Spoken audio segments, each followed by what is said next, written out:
दोस्तों, तो आज हम हरियाणा जीके में हरियाणा के गुरुद्वारे पढ़ने जा रहे हैं।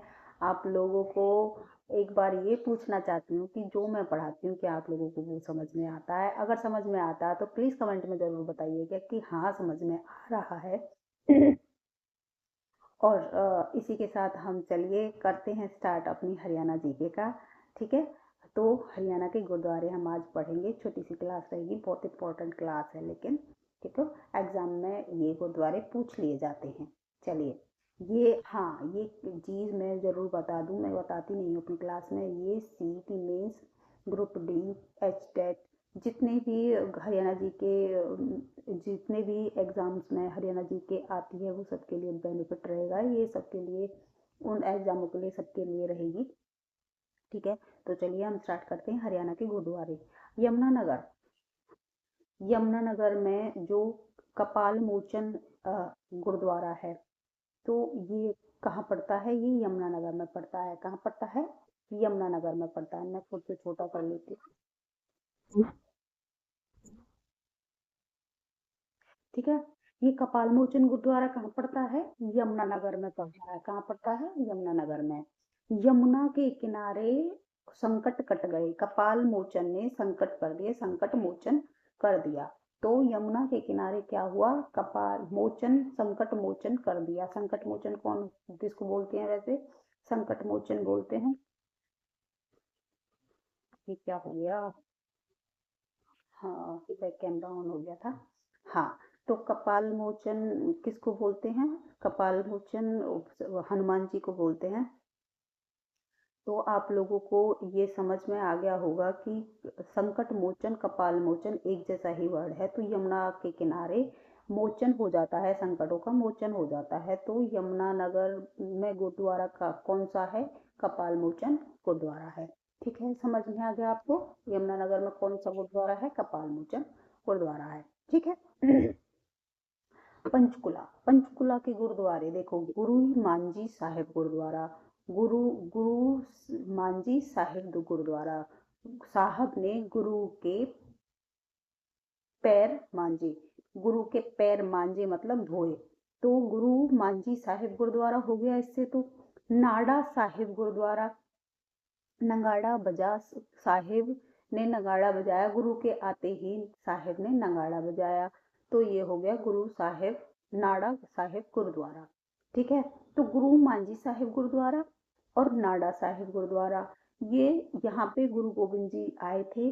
उनकी उन उनकी पहचान है यहाँ पे कि इस मांझी साहिब गुरुद्वारा में और नाड़ा साहिब गुरुद्वारा में कौन रुके थे?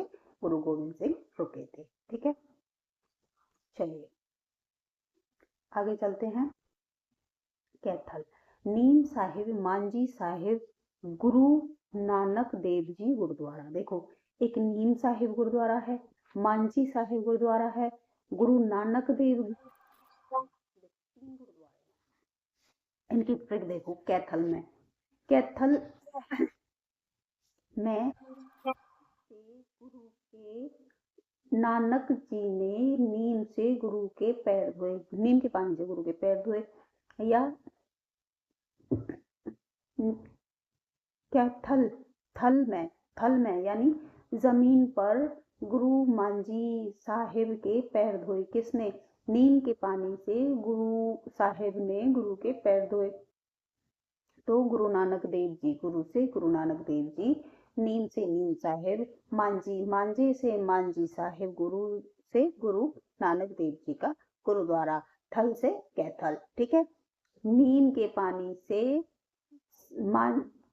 गुरु के पैर मांझे नानक जी, गुरु नानक जी के पैर मांझे थल पर रखकर, गुरु के पैर थल पर रखकर नीम के पानी से साहिब ने पैर मांझे।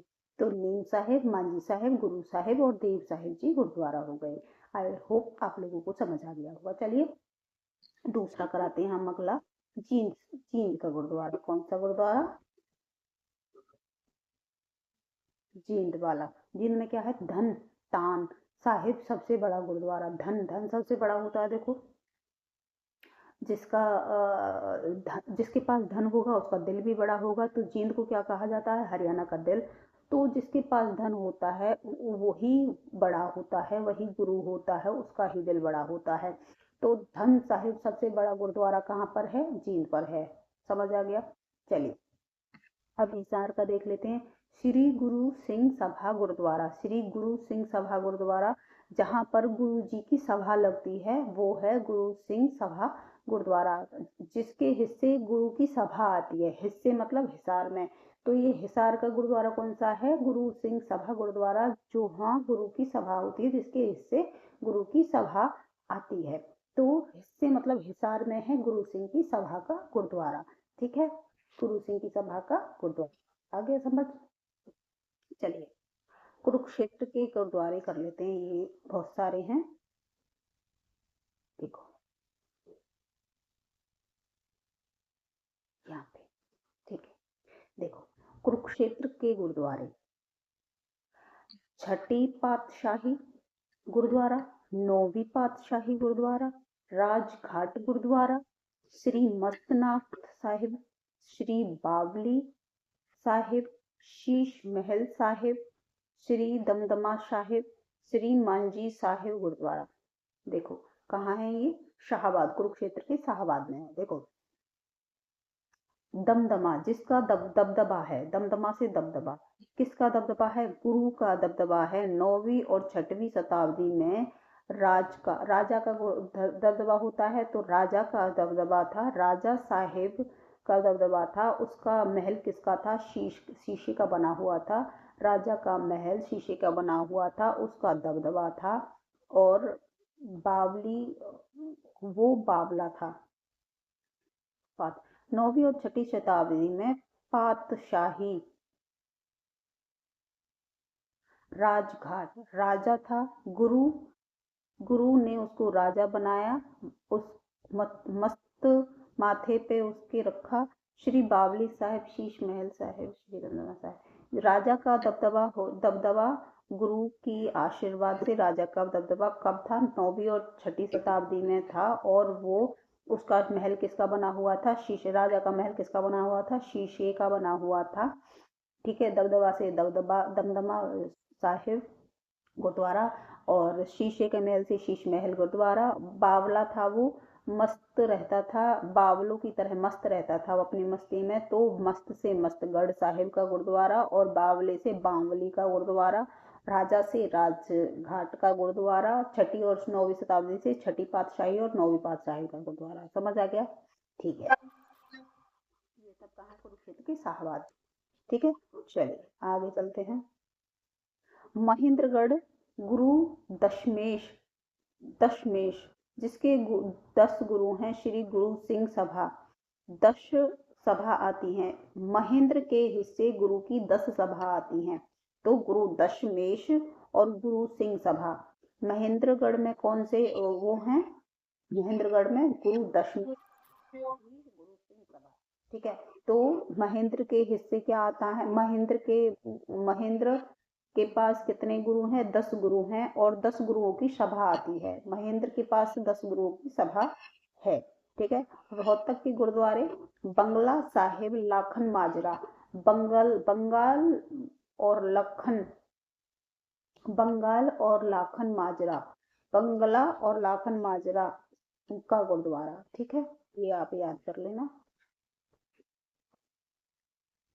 अंबाला मांझी साहिब, देखो मांझे साहिब ने मांझे, गुरु के पैर मांझे, गुरु हरगोविंद सिंह जी यहाँ पे ठहरे थे अंबाला में।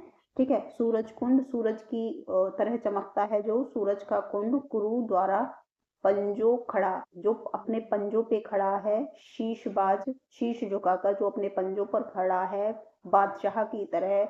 लखनौर, लाखों बार साहिब गुरुद्वारा, लाख बार अपने पंजों पर शीश झुकाकर बादशाह की तरह खड़ा है और सूरज की तरह चमकता है।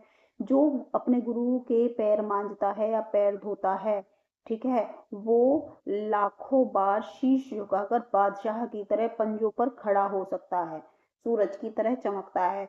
तो पंजों पर खड़ा होता है, पंजों खड़ा तो गुरुद्वारा, शीश झुकाकर खड़ा रहता है तो शीशबाज गुरुद्वारा, बादशाह की तरह खड़ा रहता तो बादशाही बाग गुरुद्वारा। लाखों बार खड़ा रहता है तो लखनऊ साहिब का गुरुद्वारा, मांझता है तो मांझी साहिब गुरुद्वारा, गुरु हरगोबिंद जी। ठीक है, समझ में आ गया?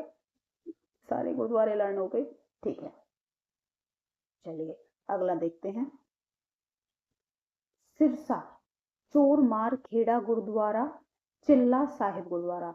चोर आता है तो साहिब चिल्लाते हैं, तो चोर मार से चोर मार खेड़ा गुरुद्वारा और चिल्लाने से चिल्ला साहिब गुरुद्वारा। जब चोर आता है तो साहिब चिल्लाता है। ठीक है, तो चोर मार से चोर, चोर से चोर मार खेड़ा गुरुद्वारा और चिल्लाने से चिल्ला साहिब गुरुद्वारा।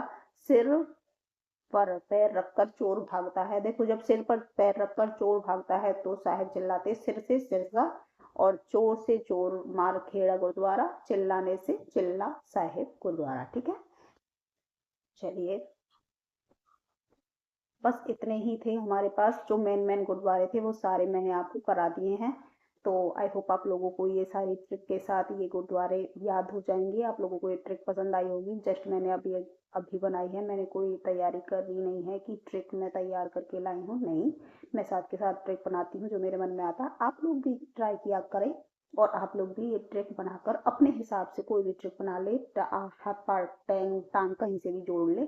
और याद करना होता है, किसी भी तरह आप याद कर सकते हैं, किसी भी तरह की आप ट्रिक बना सकते हैं। ठीक है, चलिए तो मिलते हैं नेक्स्ट वीडियो में, तब तक के लिए धन्यवाद। और जाने से पहले मैं जैसा डेली कहती हूँ, लाइक शेयर सब्सक्राइब करिए और कमेंट करके जरूर बताइएगा कि आपको क्लास कैसी लगी। ठीक है, चल मिलते हैं कल।